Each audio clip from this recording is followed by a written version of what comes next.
At nagbabalik ang oras na Zambasulta. Kayo pa rin po ay nakikinig sa 1116 DXAS, your community radio. Muli, ako po ang inyong lingkod, Sara May Tulabing. Ang DXAS ay isa sa mga himpilan ng Far East Broadcasting Company at kasapi sa kapisanan ng mga broadcaster ng Pilipinas. Ang FEBC po ay isang non-profit, non-commercial at donor-based radio station. At dahil nga sa katapatan ng ating Diyos at sa inyong partnership, tayo po ay nagpapatuloy sa paghahatid ng mabuting balita ni Kristo. Inaanyayahan naman po namin kayong maging bahagi ng ating radio ministry. Pwede nyo pong iscan ang ating QR code o kaya ay mag-deposit sa ating bank accounts para po sa inyong donasyon. At para ma-acknowledge namin ang inyong donation ay magpadala po kayo ng mensahe sa amin. Muli, maraming salamat sa inyong partnership at God bless.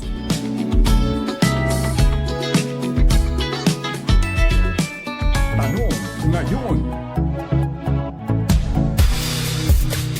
Ang ating tanong ngayong umaga, dahil nga pati ang ating mga simbahan ay nai-involve na sa issue ng ating o sa problema ng ating bayan o sa ating bansa. Ang ating katanungan po ngayong araw na ito, sa inyong pananaw, dapat bang magsalita ang simbahan tungkol po sa issue ng gobyerno? Issue ba yan ng politika? Issue ba yan tungkol sa impeachment case? O sa iba pang mga issue dito sa bayan? Para sa inyong opinion, dapat bang magsalita ang simbahan? Ipadala po ang inyong message sa 0916-296-6625. Pwede rin po kayong mag-comment sa ating FB page sa 1116 DXAS, your community radio.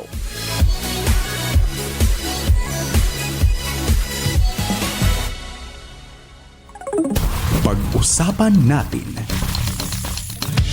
Dahil nga sa sunod-sunod na isyong kinakaharap ng pamalaang Pilipinas, gaya nga po ng usapin sa flood control projects, impeachment case laban kay Vice President Sara Duterte Carpio at ang issue kung kikilalanin ba o hindi ang ICC warrant of arrest laban kay Senator Ronald Bato de la Rosa, lalong nakahati ang opinyon ng mga Pilipino. At dahil dito, hindi na lamang sa social media umiinit ang diskusyon. Alam niyo po, minsan nagiging sanhi na rin ito ng hindi pagkakaunawaan sa loob mismo ng ating pamilya. Pagitan ng mag-asawa, magkakaibigan, magkakatrabaho at magiging ng mga magkakakilala. Bawat isa ay may kanya-kanyang paniniwala, panig at pananaw kung ano ang tama para sa ating bansa. Maging sa ating Christian community ay kapansin-pansin ang pagkakaiba ng opinyon, lalo na dahil sa mga pahayag na inilabas ng ilang mga denominations at religious leaders tungkol nga sa usaping pampolitika. May mga naniniwalang hindi dapat nakikialam ang simbahan sa politika, lalo na sa mga sensitibong usapin tulad ng impeachment. Ngunit meron ding naniniwala na tungkulin ng simbahan na magsalita at manindigan para sa katotohanan, hustisya at kapakanan ng mamamayan. Kaya ang tanong ng marami, ano nga ba ang tama? Ang pananahimik ba ng simbahan o ang pagsasalita nito sa mga isyung may kinalaman sa bayan at moralidad? At para bigyan po tayo ng kaliwanagan tungkol dito ay makasama po natin ang mismong senior pastor ng Emmanuel City Center Fellowship o ICCF, Pastor Andre Anthony Ramchan, para pag-usapan ang ano nga ba ang papel ng simbahan sa issue ng bayan. Pastor Ramchan, good morning.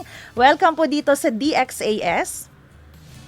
Yes, hello, good morning and thank you very much na ako po ay naimbitahan sa inyong programa.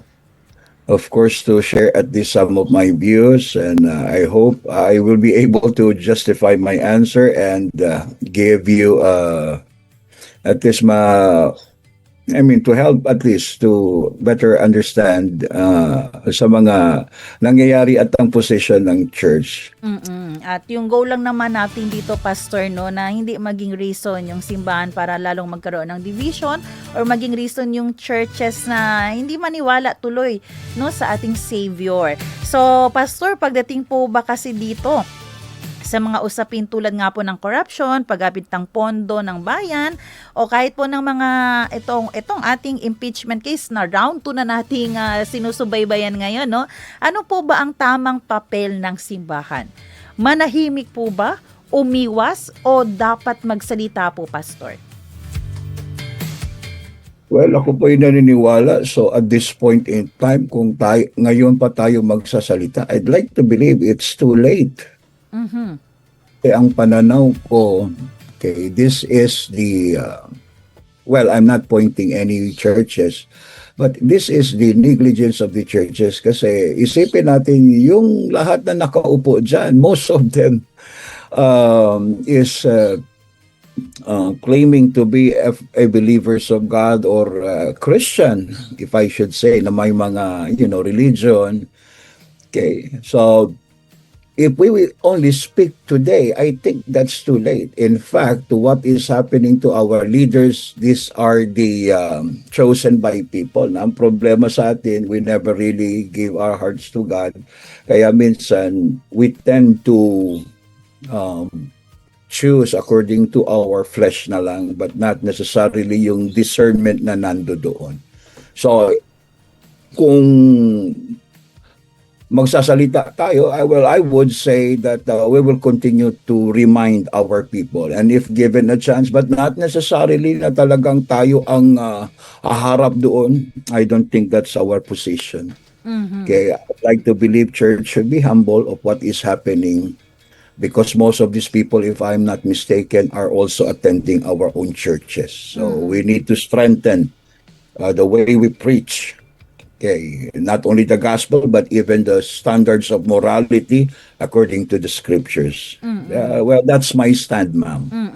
Pero bakit nyo rin po, Pastor, naisip na kung ngayon pa kayo maglalabas, kasi po, parang last week din actually, may mga statement supporting our Senate President sa kanyang posisyon ngayon. Bakit po sa palagay nyo, Pastor, huli na kung ngayon pa sila magpapahayag ng support? At kung ngayon lang sila nagpahayag ng support, bakit po parang nakikita natin na parang, nahuli na kayo, parang may mali na sa ating statement ngayon?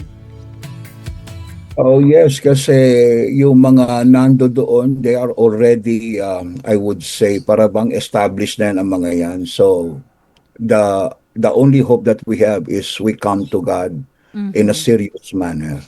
Kasi pag ngayon pa, they are already established. They have grown that way, And if we read the scriptures, these are the people, sometimes kalus na yan eh. Okay? They will not be persuaded by the intervention of men. They need an intervention of God. So I definitely agree yung sinasabi nila, God save the Philippines. Yes, it's God who can save. Yes, at this very situation that we are in right now. Pastor, meron din po tayong alam natin itong tungkol sa separation of church and state. Pagdating po ba dito, Pastor, hanggang saan po ba dapat ang pakikilahok ng simbahan? O dapat bang yung separation ng church sa state, lalo na po sa usapin ng mga pampolitika? Ano po ba yung limitation natin kung meron? Ano yung pwedeng pasukin natin pagdating po sa issue ng mga issue ng bayan? Okay, the idea there, the wall of separation between church and state, I'd like to believe, okay, sa side ng state, okay, the state cannot have a preferred religion. It's sa example, the one who is sitting sa government, he cannot or she cannot impose ang kanyang beliefs to the public. Okay? So, yun yung part doon ng states, and cannot interfere sa mga affairs ng simbahan, okay, especially sa kanilang mga doctrines. Okay, hindi nila pwede palitan just like they change the constitution. Okay? And then on the other side naman, sa simbahan, the church cannot also use the government to advance their agenda. So, yun. So, meron silang mutual independence, So, yun yung nagse-separate sa kanila. But, I'd like to believe all the church and state can be separated or should be separated, but state and God should not. So at any given chance, if these leaders would come for counseling and would come for prayer, then we would most gladly support them and be with them on this manner or on this matter. Yun. Oo, at least po, no, hindi naman natin i-interpret yun na kapag halimbawa nag-request ng pwede nyo ba kaming ipanalangin, ipag-pray, hindi rin po pala pwedeng i-interpret natin yun, sinusuportahan mo pala itong certain politician na ito, nagpa-pray lang naman. May mga ganyang misinterpretation po minsan, Pastor, no? That's given na already po.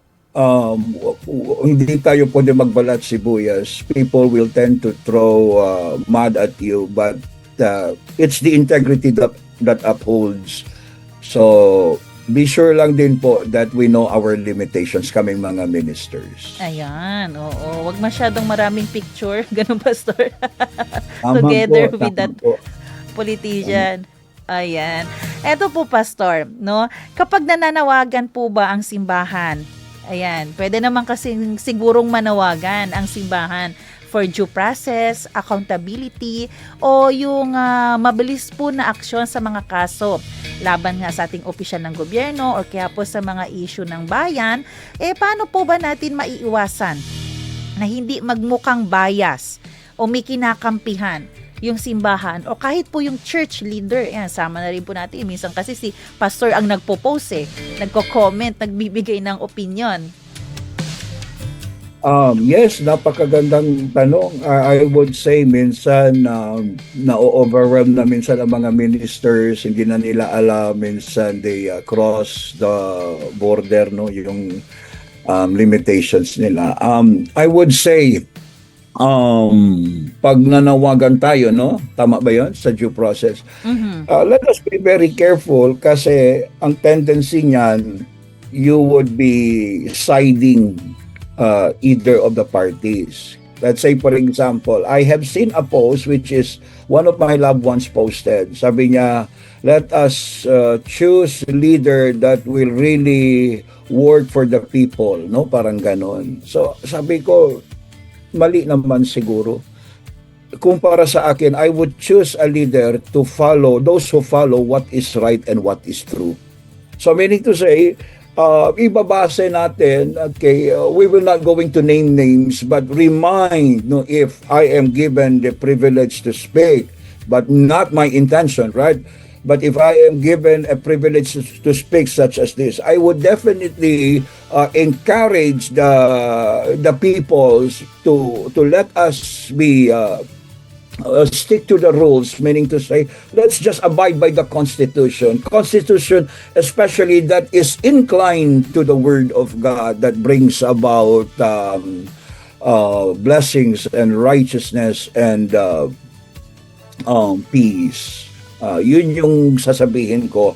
I would not name any names ng mga politicians, but remind them to stick kung saan sila nag-sworn before God that they would do their duty and responsibility with utmost honesty. Yun po. Pero meron po talaga tayong nakikita po, Pastor, no, mga church leaders, no, na minsan nga nagre-reflect na baka ito rin ang posisyon ng kanilang simbahan, na talagang boldly nagpo-post, nagbibigay support sa certain politician or kaya kahit po dito sa impeachment case or kahit po dito sa nangyayaring issue ng warrant of arrest from ICC para kay Senator Bato de la Rosa.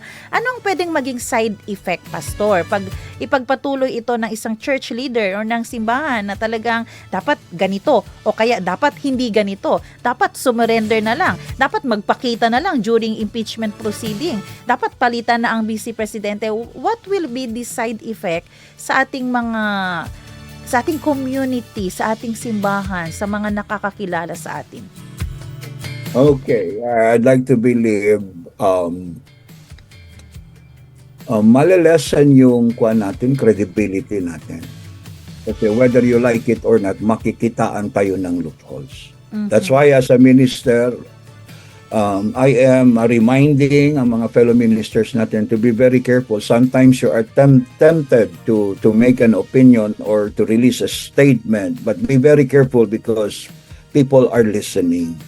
So isang pagkakamali mo lang dyan, that will really distort, no, yung integrity, yung supposed uprightness ng simbahan. And then, by way of compromising, then we are transgressing na yung yung lines natin. Actually, ma'am, if I may, kasi usually pag napapakinggan ko sila, they would always cite as scriptures where Nathan confronted Yes, David. yung sana tipong sasabihin ganon. ko, Pastor. Example. Na let me remind sa mga listeners natin, remember that there is a progression na nangyari sa biblical narrative, right?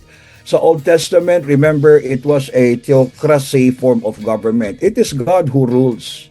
Ang rules ng kanilang religion, ang rules ng kanilang state is derived from God. So talagang pwede yon. But when we saw the transition, let's say for example, when the people of Israel was brought into exile, God did not ask them to speak against these leaders, but God asked to pray. And when we read in the book of, I think Jeremiah, right? That's napakaganda in Jeremiah 29.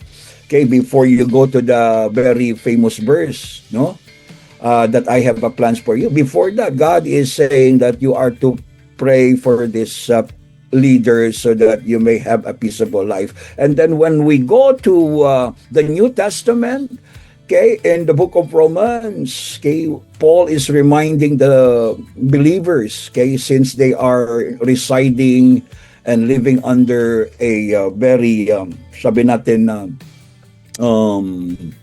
yung mga emperor na mababagsik. And then when we go to the book of Timothy, okay, Paul wrote to Timothy that we are always to stand in the gap. But I don't think that's a public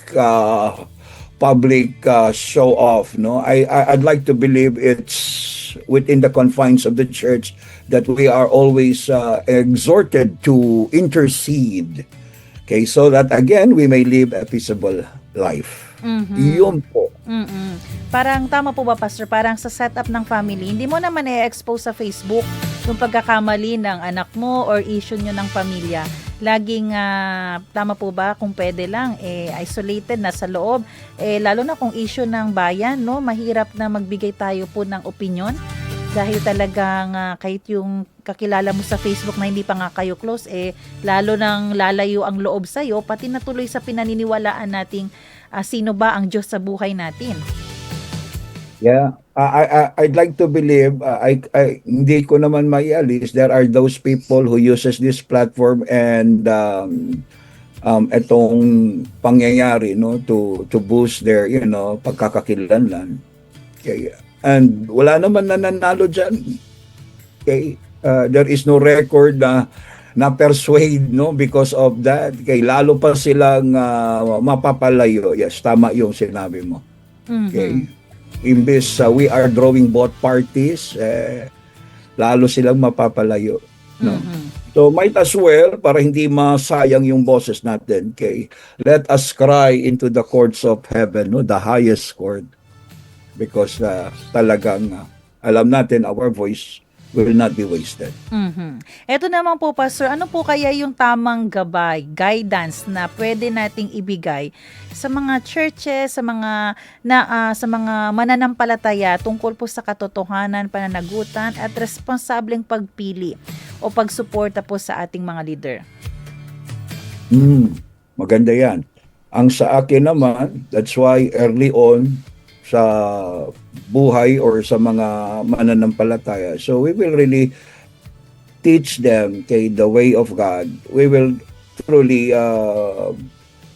para bang ipakita natin anong sinasabi ng scripture, and by that sense this mga mananampalataya magkakaroon talaga ng discernment, so that when choosing a leader, you don't have to say or you don't have to dictate them. They should know. They will be guided by their convictions. Yun yung maganda doon. Kasi hindi naman nakukuha sa isang formula yan Okay? We will be able to look at sa isang kandidato in a different way, pero alam natin that there is a mark of approval of God kasi nadidiscern natin.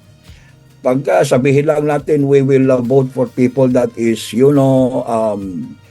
may takot sa Diyos, gas-gas na po yan, no? Kaya sa akin, no, sa church, no, hindi naman sa lahat, sa church, sa ICCF, sabi ko, during elections, in-encourage ko sila o nire-remind ko sila, vote according to as how you know or what you know about righteousness, about God. Okay, so yun. Tapos sabi ko sa kanila, if need be that you need my advice, then go to my office. I do not preach that sa pulpit. I have a high regard sa pulpit po. So yun po. Kasi the Bible says, diba, if the people are wicked, God will give them wicked leaders so that they will now once again come to God. So yun. Now, in choosing a leader, sabi ko, our faith and our understanding of the Word of God plays a significant role. Okay? Because that forms our desire, that forms our understanding. We do not necessarily base on what we see and what we hear, but what we discern, no? Discernment that without the vision of the eyes. Yun po.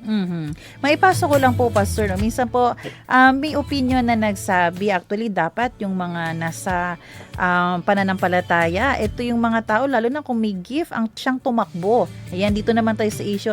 Kung pwede, siya yung tumakbo dahil yung integrity, yung trust, mas makikita natin na nasa kanya, na ma-manifest niya kasi nga, may relationship siya sa Panginoon.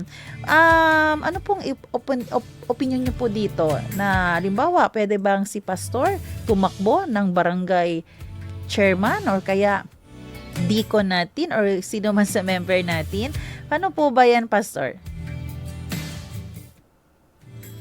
Alam nyo, kung ibabase ko sa logic, parang maganda eh.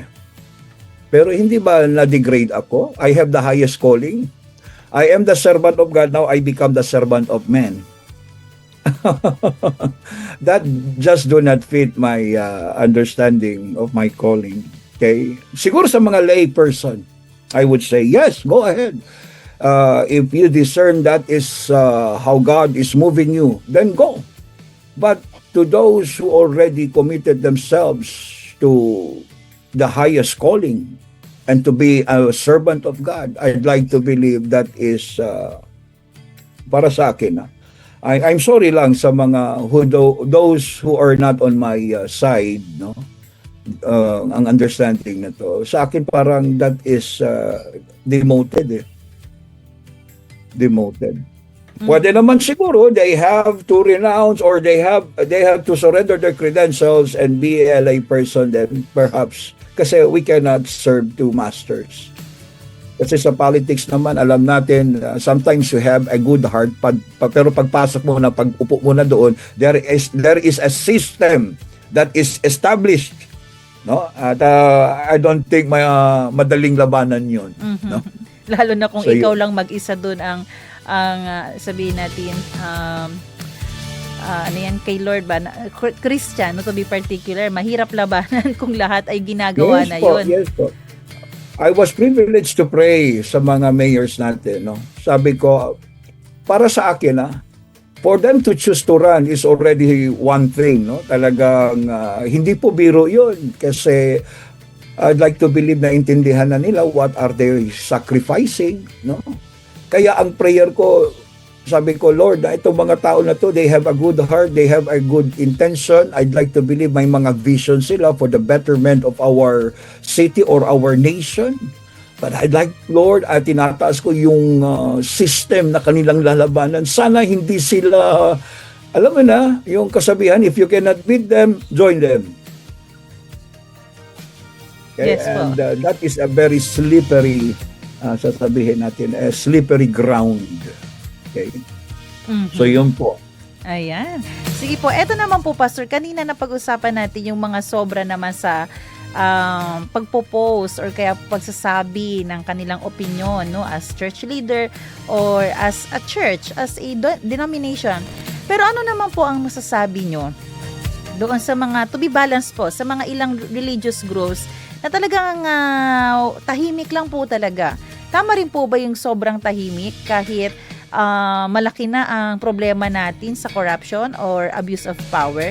Yung wala kang sasabihin, parang wala na tuloy concern. Paano po ba ito? Paano po ba natin ibabalance, Pastor? Kasi ganito yan, ma'am, sa akin, who needs my opinion? Okay? Now, kung ako lang ang magsasalita, siguro hindi ko na napigilan ng sarili ko. Yes, talagang minsan you will reach to that point. Ako naman, okay, nataon kasi ako yung president ng Zamboanga Pastors Association. Just the other week, sabi ko, with what is happening, may I call every pastors, let us join in prayer, which we did. So, yun ang gagawin ko. Rather than manahimik, hindi sa sense sa social media, but I will be vocal with my fellow ministers to engage into prayer and to stand in the gap. Okay? Well, para naman sa mga talagang very vocal sa social media, well, my prayer is that they still learn ang kanilang or be reminded sa kanilang mga limitations. Sana nga they will not fall either of the group or either of the parties. Kasi again, that is very, yung temptation doon, napakataas po. And for all we know, tayo na lang nagsasalita. It's no longer that we speak for God. Yung mga So kumbaga, Pastor, wala naman talagang, tama ba po, wala naman talagang masyadong need na maglabas tayo ng ating opinion as a church, as a denomination. Ganun po ba yun, Pastor, as a church leader? Tama po. I mean, who needs your opinion? Who asked you to speak? Okay? You speak to your congregation. Who knows, baka one of them one day become the president. So, diba, at least, during your watch, na-disciple mo siya ng maayos. Pero meron po, Pastor, hindi nga exposed sa social media, pero meron naman sa loob ng simbahan. Halos kada preaching, nasasama, or ano lang, during mga break time siguro, or natapos na yung pananamba nila, nag-uusap sa mga ganito. Paano rin po ba natin mapiprevent na hindi magkakaroon ng division sa loob ng church dahil dito? Okay. I must share to you, ang aking understanding, for me to become an effective minister, first, I should open my Bible. Second, open my mind. Third, open my heart. Fourth, open the newspaper.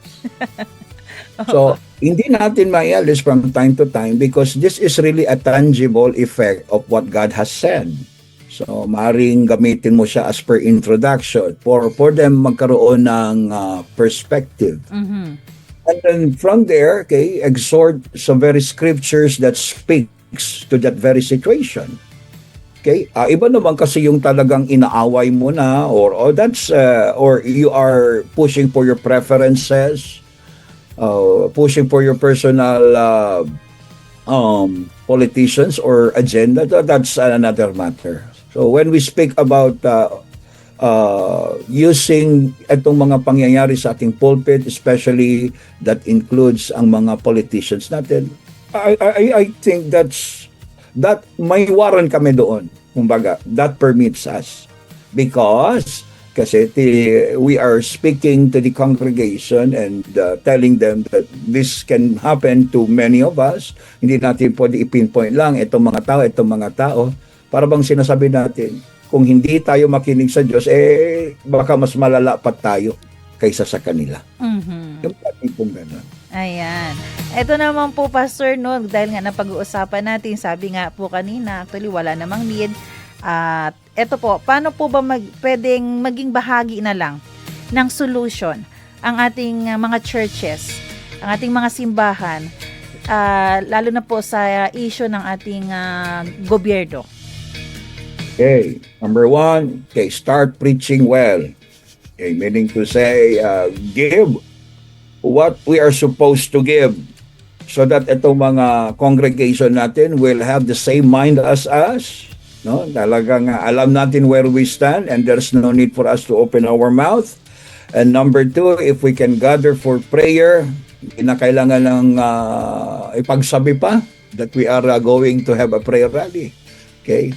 Tayo-tayo na lang and alam natin that God is listening. So, okay, in spite of making any comment, no, yung divisive comment, mga opinions, so let's refrain from that.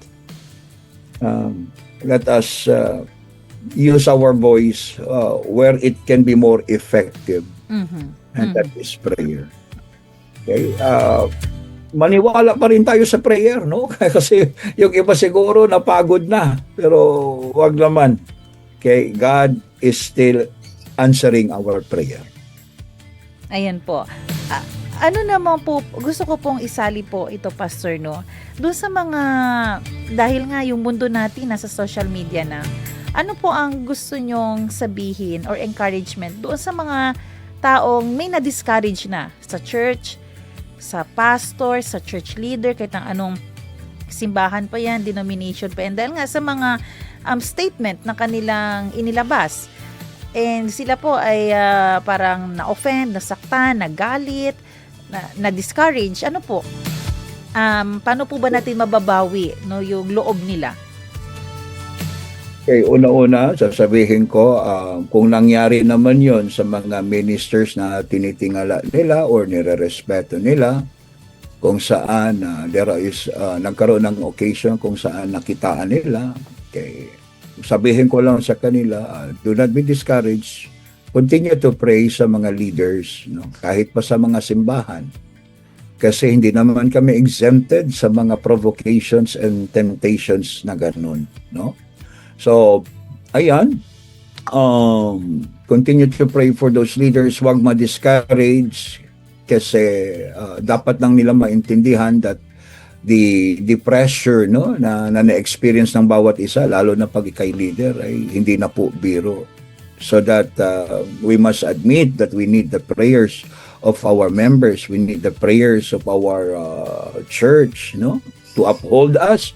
Okay, remember during the time of Moses and Aaron, no, or ni Joshua, no, Joshua was fighting downstairs, but si Moses, he was there in the mountain praying. Okay, so Moses did not make it alone, did not do it alone. There was someone beside him to help him to uphold, no, yung that time, that was the staff, I think. Yes. Sa biblical theology naman, that is Jesus Christ, no, na nililift up natin. So yun, minsan napapagod, nangangawit yung kamay, but of course we need the support of our members. In the same way, paano sa scriptures na nangyari in, I think, Exodus 17. Yes po, ma'am. Ayan. Oras po natin, 8:18 ng umaga, no? So, siguro po, Pastor, bago po tayo magtapos, ano na lang po, in totality, ang panawagan nyo po sa ating mga simbahan? Lalo na po, no, natuloy-tuloy pa rin po. Actually, wala pang nagiging solusyon. Wala pa tayong nakikitang concrete solution kahit sa impeachment case. Ngayon, hinahabol ng ating otoridad si Senator Bato de la Rosa sa flood control project. Ang nahuhuli pa lang ay yung mga engineer, kontraktor, wala pa yung pinaka-mastermind. Sa gitna po nito, na hinahabol pa rin natin yung justice, ano po ang inyong panawagan sa ating mga simbahan? Okay, para sa mga simbahan, dalawang bagay. Una-una, ang mga pangyayari ngayon, okay, we should advise and we should encourage ang mga members natin na maging mahinahon. Okay, and also encourage the church to continue to pray, not only corporately, kahit pa individually, okay, in their everyday prayer. So include yung parte sa nangyayari sa Pilipinas. Hindi natin pwede sabihin na hindi tayo involved. Okay, we can do something.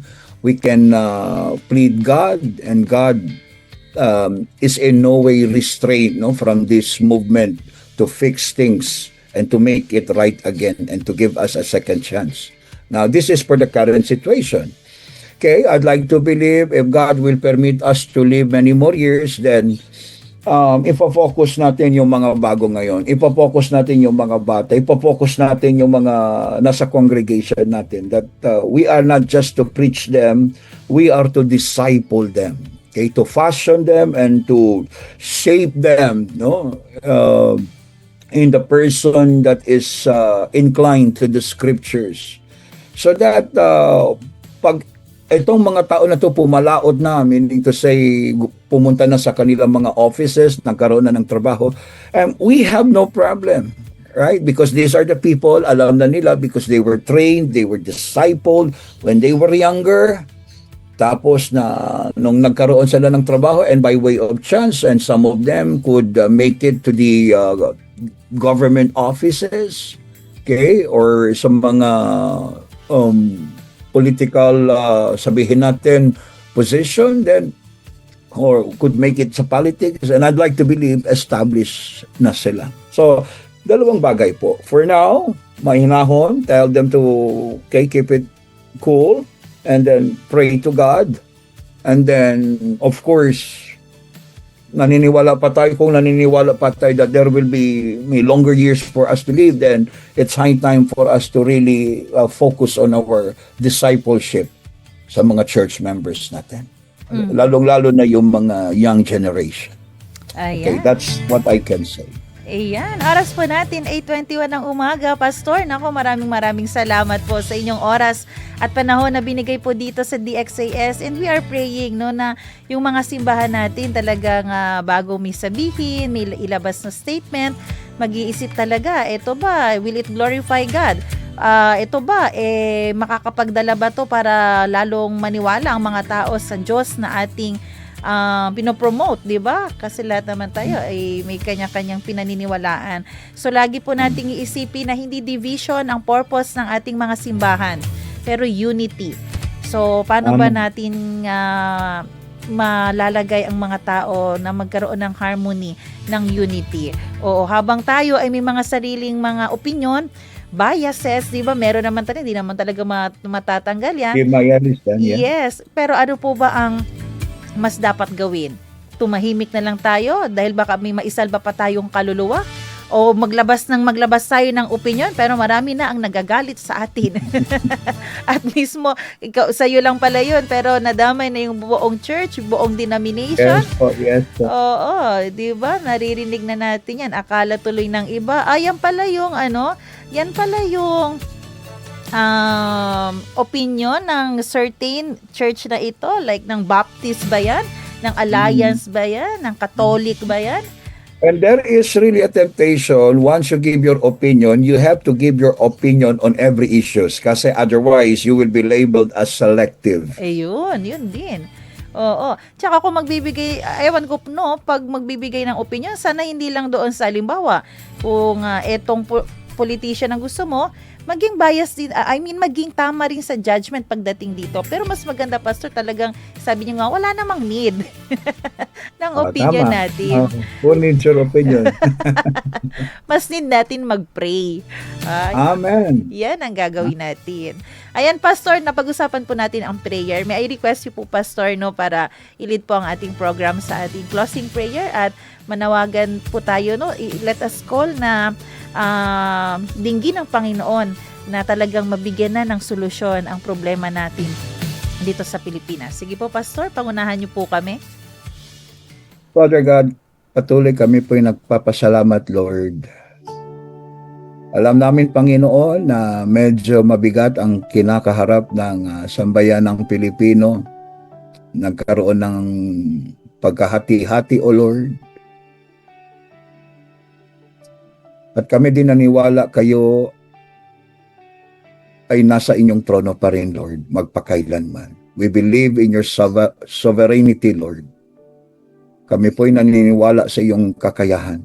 Kaya nandirito po kami, Panginoon, tinataas namin ang mga issue ng Pilipino, Lord, o ng Pilipinas. Lord, help us. Thank you very much, O Lord. That kahit nakikita namin, Lord, that we are really sinking, O Lord, in this corruption, Father God. But we still have hope because we know that you are the Almighty God. Alam namin, Panginoon, na pinapakinggan niyo ang aming mga prayers, kaya nandirito kami, Panginoon. First of all, I pray na ang bawat Pilipino ay maging mahinahon, and that ang bawat Pilipino will not fight, O Lord, for their prepared politicians, but Lord, Filipino people will be praying, Lord, for what is right and for what is true. Ang katotohanan ang manaig, Panginoon. Our prayers that our politicians will abide, O Lord, kung ano yung tama, Panginoon. And salamat, Lord, patuloy. Hayaan niyo, Lord, na ang mga tao patuloy na mananampalataya na may magandang kinabukasan pa rin, Panginoon. Hindi po kami, Lord, na mag-give up, Panginoon. We will continue to believe that there is a better tomorrow, Lord, if we will repent and seek your face. Kaya, Panginoon, kahit pa kami mga ministers, forgive us, Lord, kung naging complacent kami, Lord, sa aming pagdidisciple at pagpipreach, Panginoon, kung saan hindi masyado tumimo sa mga puso't isipan ng aming mga kongregasyon. I pray, Lord, that all ministers will, Lord, we will strengthen, Lord, our discipleship and our preaching, Lord, so that these people, ang mga miyembro, ang mga tao, Panginoon, wherever they may be, ganon din sa evangelism, so that, Father God, after they have embraced Jesus Christ, I'd like to believe, Lord, they will know what is right and what is true. They will know what is acceptable. They will know the things that are going to build the nation, Lord, even ourselves. Kaya ang prayer namin, Father God, let all the ministers focus and Lord, listen more intently to your voice. Listen more intently to your directions, Father God. I'd like to believe up until today, you are still guiding and directing, Lord, your servants, those who are listening intently to you. Help us, Lord, to be far away from the temptations, O Lord. Yes, Father God, the temptations for us to speak and to give our personal opinion, which, Lord, is no better than the opinion of those who already very vocal, O Lord, to what is happening today. Lord, as a ministers, we pray, Father God, that hear our cries, hear our prayers, and touch the hearts of these leaders, Lord. Just like what it said to the scriptures, that we are going to pray for these leaders, for the kings and for the rulers. We pray, Father God, that they will going to have an encounter with you. May it be through their family. May it be through the, Lord, billboards that speaks forth your word. Lord, may it be from their own people, Father God, secretaries, those who work for them, Father God. Perhaps they will be used as a mouthpiece to remind them that there is God and that God answers the prayer of His people. And so thank you. Patuloy, Panginoon, salamat sa programang ito that it gives us, O Lord, the privilege to share and perhaps, O Lord, to remind our fellow citizen, Father God, in order for us to see the brighter tomorrow, we are encouraged to come to God. And so thank you, Father God. And Lord, we pray that grant us to hear a good news, Father God, because alam namin kaya nyo pang gawin yan. Even today, Lord, even today. Thank you very much. Again, Father God, salamat, Lord, kasi hindi nyo kami iiwanan, Father God. Thank you. Save the Philippines. In Jesus' name we pray. Amen. Amen! Muli, maraming salamat sa ating naging guest at sa susunod po muli, Pastor. Thank you. Yes po. Ayan, muli po nakasama. Good morning po sa lahat. Ayan, muli po nating nakasama ang mismong Senior Pastor ng Emmanuel City Center Fellowship o ICCF, Pastor Andre Anthony Ramchan. God bless you po, Pastor Ramchan. Bless you po, Ate May. Thank you. Ayan, maraming salamat rin po sa lahat ng ating mga tagapakinig radyo at Facebook, sa ating technician, Kuya Rolando Alfonso. Abangan niyo po ang susunod na programang Serbisyong OFW Family Matters at Radyo Sincoman. Magkarinigan po tayo muli dito bukas alas 7 ng umaga. Muli ako po si Sara May Tulabing, nagpapaalalang posible ang pagbangon at pagbabago, tayo ay maging bahagi ng solusyon ngayon. Sama-sama tayong umaksyon dahil oras na Zambasuta.